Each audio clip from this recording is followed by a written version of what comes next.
Today's episode is brought to you by the Daily Gardener Friday newsletter. You can sign up for the newsletter over at thedailygardener.org. Hi there, and welcome to The Daily Gardener, a podcast about garden history and literature. I'm your host, Jennifer Ebling, and today is November 29th. Well, this morning we woke up to snow falling down. It's going to snow all day. No sun. It feels a little dark out. There were a ton of accidents on the road as I took John to school. But on the bright side, it is fabulous snow for a snowman or snowballs.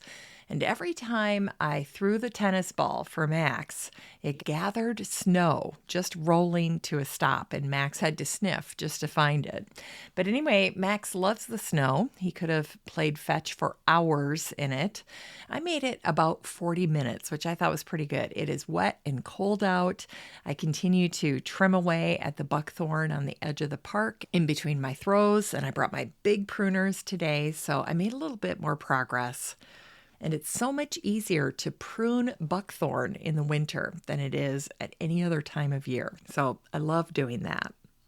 Well, yesterday on my way home from the cabin, I had a great talk with a listener named Donna. She used to live in Minnesota, but now she's down in Florida. And so she appreciates my little updates on what the weather's doing. Makes her feel a little bit more connected to home. And boy, a snowy day like today is definitely a Minnesota day. Anyway, it was a great little chat. And surprisingly, we didn't talk that much about gardening. Isn't that crazy? Usually when I talk to a fellow gardener, that's what I end up doing. We end up going down these rabbit holes of different flowers or herbs or pests in the garden. But aside from talking a little bit about cottage gardening, because Donna used to live in England, we really didn't dig too deep on the topic of gardening, pardon the pun, but that's okay. It is totally fine. You know, gardening provides that commonality and that common language, but it's also a great springboard to friendship, isn't it? And how many friends have you and I made thanks to gardening? Well, I can go through my own address book, my own contact list, and say with all sincerity that the majority of my friends are gardeners, which is wonderful. And you know, speaking about being social and connecting with others, I have a little tip for you. There is a social media platform. It's called Mastodon. Maybe you've heard of it. It's an alternative to Twitter, and I joined it last week, and I've been sharing little pieces of garden history in addition to photos of Max, of course. But then also on there, I stumbled on this fun little activity. It actually originated over on the Twitter platform, so you might have heard of it, and you can find it under the hashtag VSS365, and that stands for Very Short Story, 365 days a year. So if you enjoy puzzles or writing, you actually might get a kick out of this. But VSS 365, you can do this over on Twitter, or you can do it on Mastodon, which I actually like better because you get a little bit more space to write. And what happens is you get a writing prompt, a single word every single day of the year. And then your job is to take that word and incorporate it into a story. Now, what I thought would be fun, since I am the Gardener podcast over on Twitter and Mastodon, is that I would write a little gardener's version of a story. And so all my stories will have a garden theme. So let me give you yesterday's as an example, and then I'll share what I wrote today. So let me find it here quick a second. This one, it kind of cracked me up, actually. So yesterday, I stumbled on this, and the word was kraken. You know, the big sea monster, the kraken. And I thought, how can I weave the kraken into a garden story? And so just the quirky way my mind works, I was thinking about two women gardening together during the Victorian era. I was thinking a little bit about Emily Dickinson because there's that famous garden quote where Emily talks about her Aunt Lavinia and how she was just ruthless in the garden garden. She just did not let flowers amble over beds. She really kept a neat and tidy garden. And so I was channeling Lavinia when I wrote this little garden story about the Kraken. So here's what I wrote. Why are there so many weeds in this garden? Lavinia wailed in exasperation. You really want to know? Louisa inched closer and put her hoary on the ground between them. There's a monster called the Kraken. Yes, he eats sailors, that much is true, but he also comes onto dry land at night and disturbs all the seed heads and topsoil as he passes by. Theodora's missing dog is probably the work of the Kraken, too. He can cover quite a bit of ground in a single night. And so there you go, the little writing prompt of Kraken and my little garden story. And now I'll tell you the one that I did for today. I was actually kind of excited to see what the word was going to be. So the word today is bank.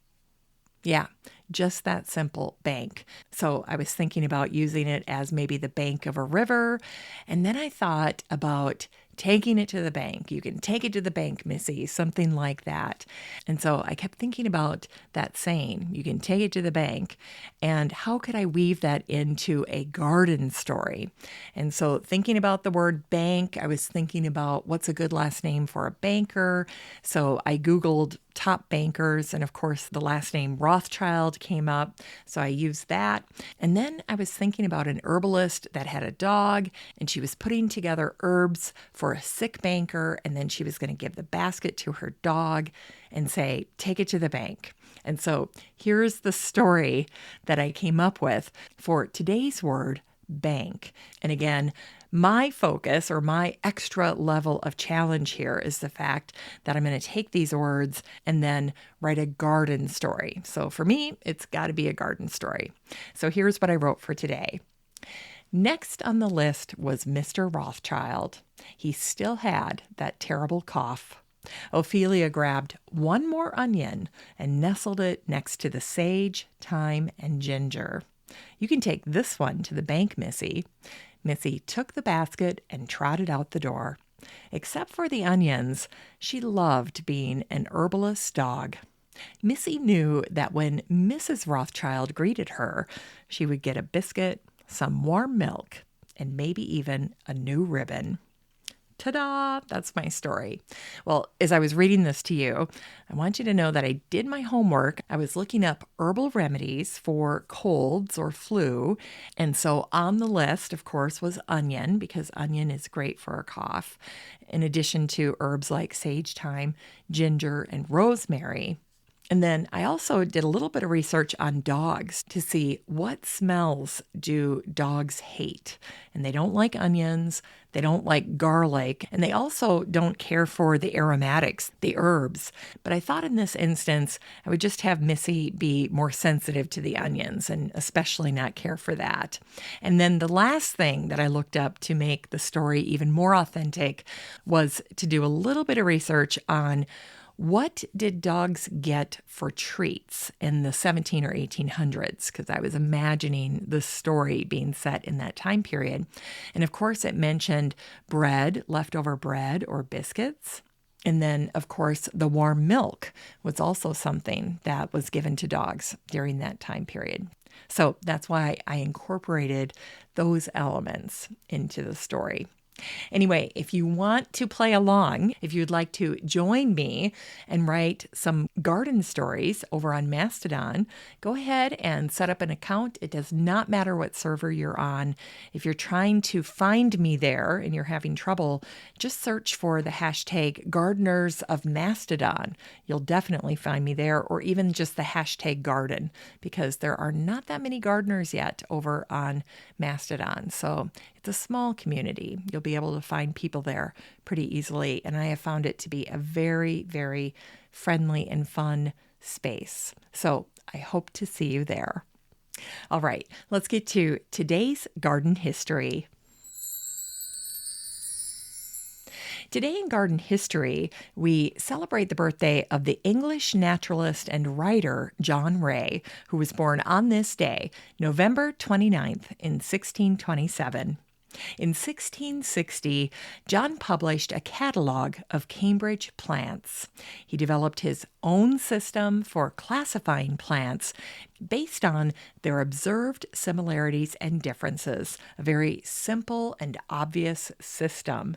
And it was this work that led John to attempt a definition of the word species. So he was clearly thinking about ways to distinguish one plant from another.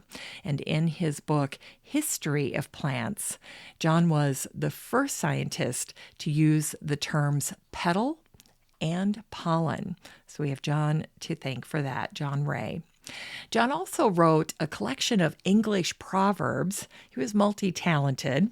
And in one of his proverbs for summer, John wrote, "If the 1st of July be rainy weather, it will rain, more or less, for 4 weeks together." So hopefully, the 1st of July, 2023, it will not rain. Keep your fingers crossed. All right, and today we also celebrate the birthday of the American teacher, writer, transcendentalist, and reformer Amos Bronson Alcott. He was born on this day, November 29th in 1799. In most aspects of his life, Amos was ahead of his time. He was an abolitionist and an advocate for women's rights, and he also advocated for a plant-based diet. That was unique for that period of time. Amos, of course, was a gardener, and he once wrote, "Who loves the garden still his Eden keeps, perennial pleasures, plants, and wholesome harvest reaps."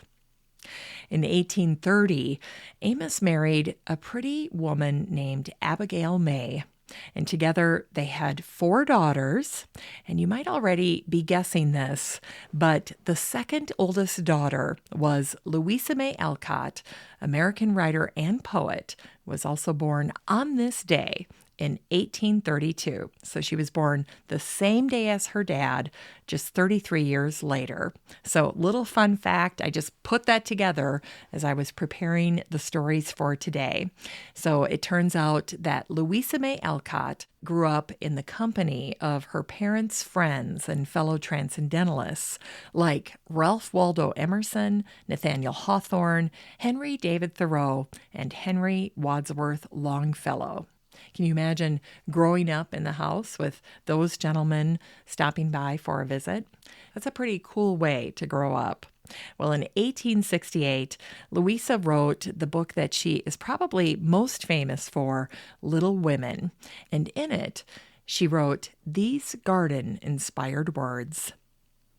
Joe had learned that hearts, like flowers, cannot be rudely handled, but must open naturally.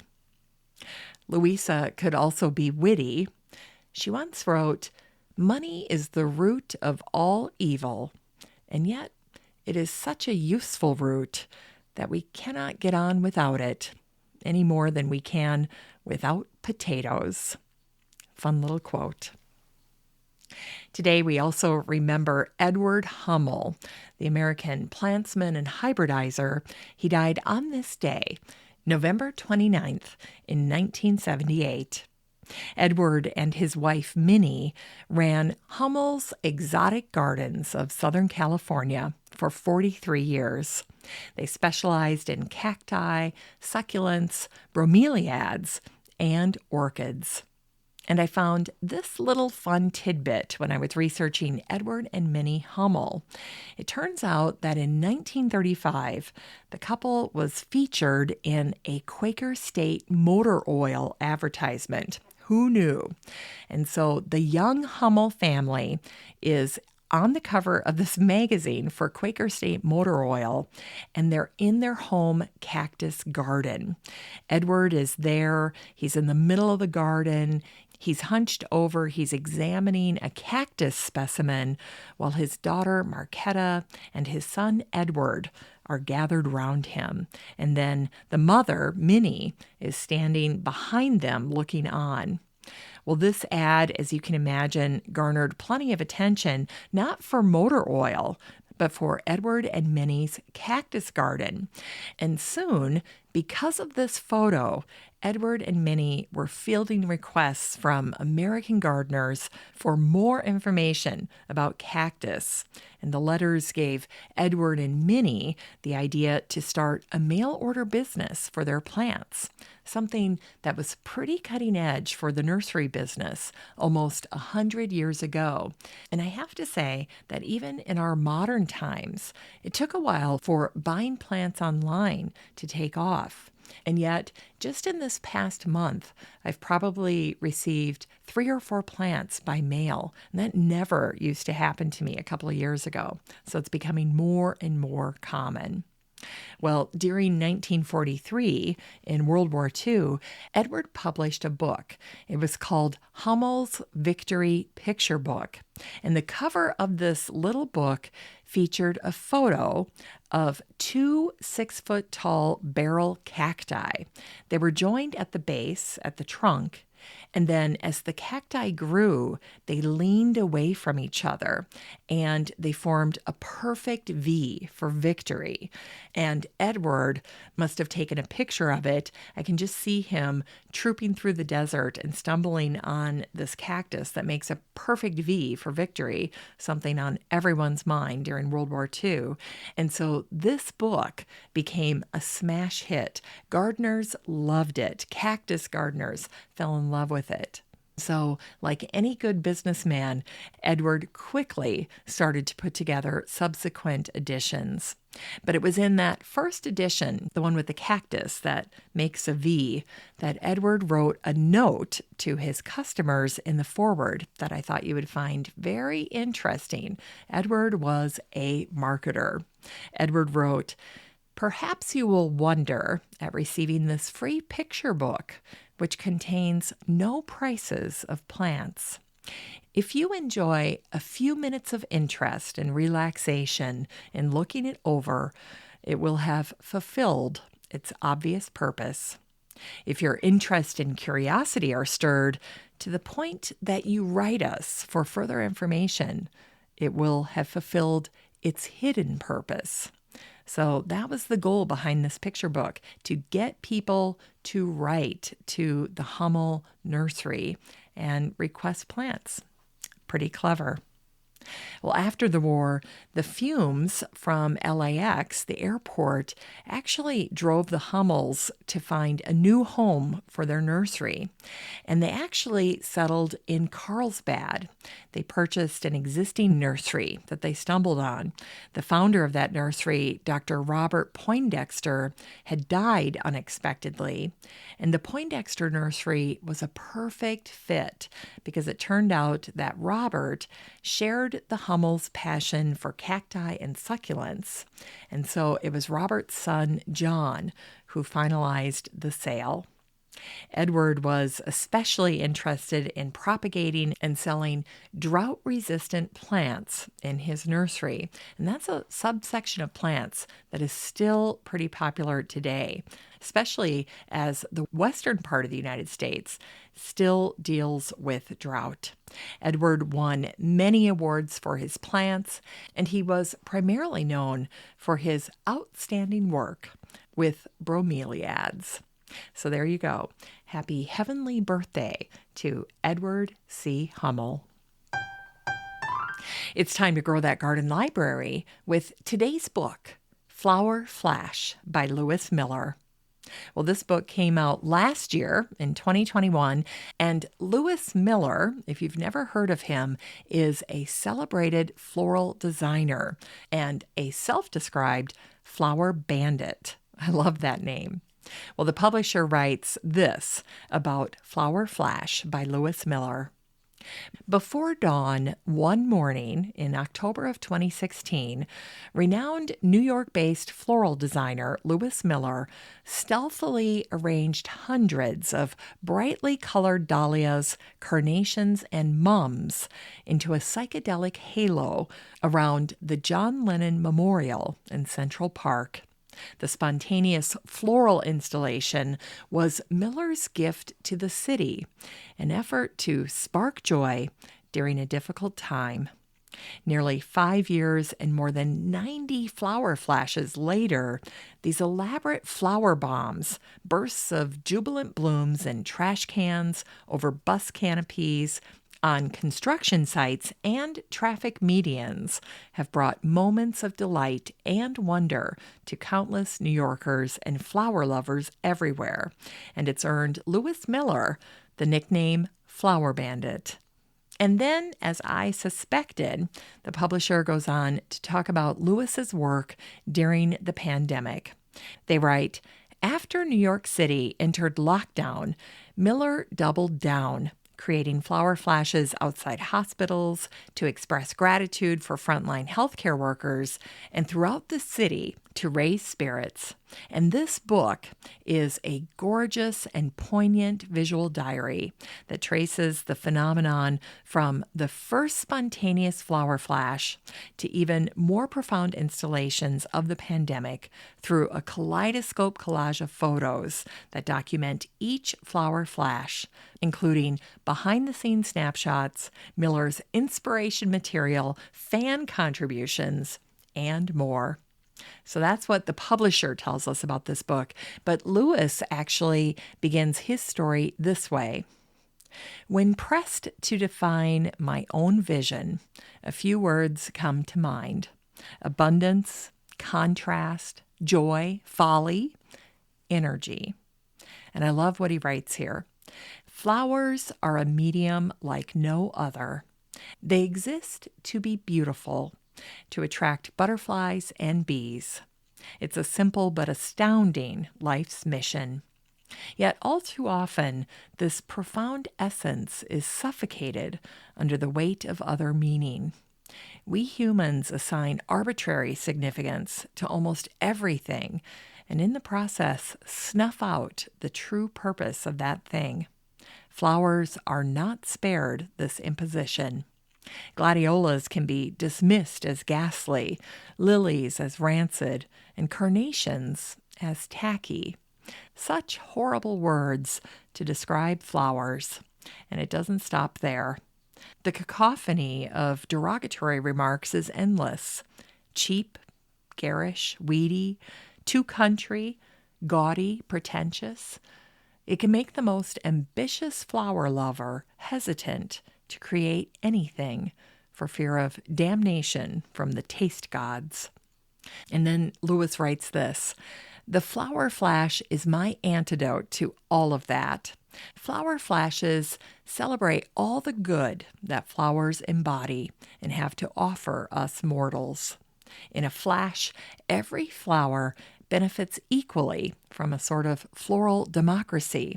And like most democracies, the flash's success is largely dependent on the hardworking, unsung flowers that support the more delicate and fashionable blooms. Precious sweet peas share company with unloved carnations.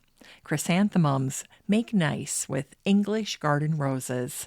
And it makes sense that this is the recipe for a successful flash, because New York City, the birthplace of these random acts of beauty, is built on the same principle. Like a true flower flash, Gotham City is a glorious mashup of all kinds of people and personalities. And since the roads aren't lined with roses, the flower flashes will be. Isn't that wonderful? I love Louis's story, and the pictures in this book are just so joyous. This really would make a wonderful book for a gardener for Christmas, so please keep it in mind. This book is 240 pages of flower flash, flower power with the bandit himself, Lewis Miller, flower lover, flower advocate, and joyous bringer of random acts of beauty. You can get a copy of Flower Flash by Lewis Miller and support the show using the Amazon link in today's show notes for around $16. And while I'm at it, I just want to take a quick second and talk to you about these prices that I share with you on the show. So what I do is when I'm recommending a garden book, I try to give you the lowest price that I can find. And that usually means a used copy. And I have very rarely ever had a problem getting a used copy of a book on Amazon. They're usually pretty decent. I would say great quality. But that means that when I recommend these books, that if a lot of people hear that and then respond and run out to Amazon, that they will buy those books at that price. And then the books that remain will be a little higher priced. So if you hear about a book and you don't mind buying a used copy, well then jump on it quickly. Get out to Amazon so you can get that low price that I mention on the show.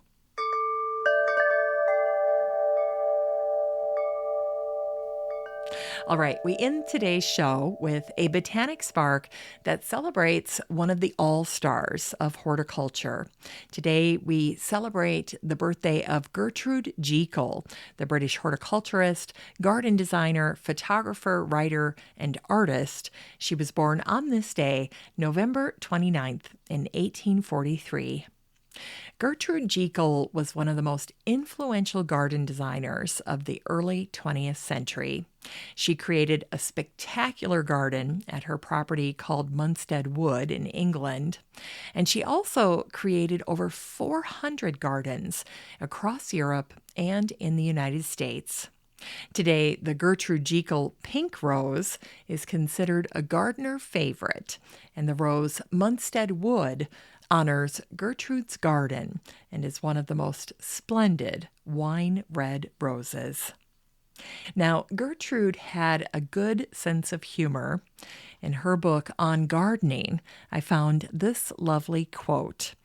Gertrude wrote, "The dahlia's first duty in life is to flaunt and to swagger and to carry gorgeous blooms well above its leaves, and on no account to hang its head." And she also wrote, "When I pick or crush in my hand a twig of bay, or brush against a bush of rosemary, or tread upon a tuft of thyme, I feel that here is all that is best and purest and most refined and nearest to poetry of the sense of smell." Finally, Gertrude also shared some thoughts on gardening and her love for gardening, and I thought it was the perfect way to end the show today. Gertrude wrote, "The love of gardening is a seed that once sown never dies, but grows to the enduring happiness that the love of gardening gives." And isn't that the truth? We get so much more back from our gardens than we could ever put into them. They are such givers, and that's why we love them so much. Well, that's it for today's show. Thank you so much for listening to The Daily Gardener once again. And by the way, look me up on Mastodon. I hope you get an account there, and I'd love to read your garden stories using the hashtag VSS365. And just a reminder that you have a standing invitation to join the free Facebook group for listeners of the show. The next time you're over at Facebook, just search for Daily Gardener Community, where you'd search for a friend and then request to join. And if you'd like more of The Daily Gardener, you can subscribe to the newsletter over at thedailygardener.org. And don't forget that you can also show your support for the show by using the Buy Me a Coffee link over at the website or in today's show notes. This is Jennifer Ebling. Thanks for listening to The Daily Gardener. And remember, for a happy, healthy life, garden every day.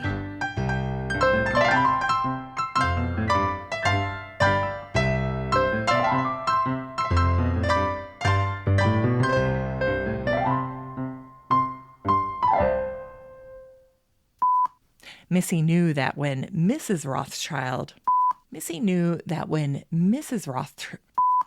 Louisa grew up in the company of her parents' friends and fellow transcendentalists like Ralph Waldo Emerson. That's a hard name for me today. Can you imagine having those gentlemen for friends? Mom, I want friends my own age. Today, Gertrude Jekyll's pink. Today, the Gertrude Jekyll. Wow, I'm having trouble. Let's keep going. We got to finish this. Plow forward. Onward.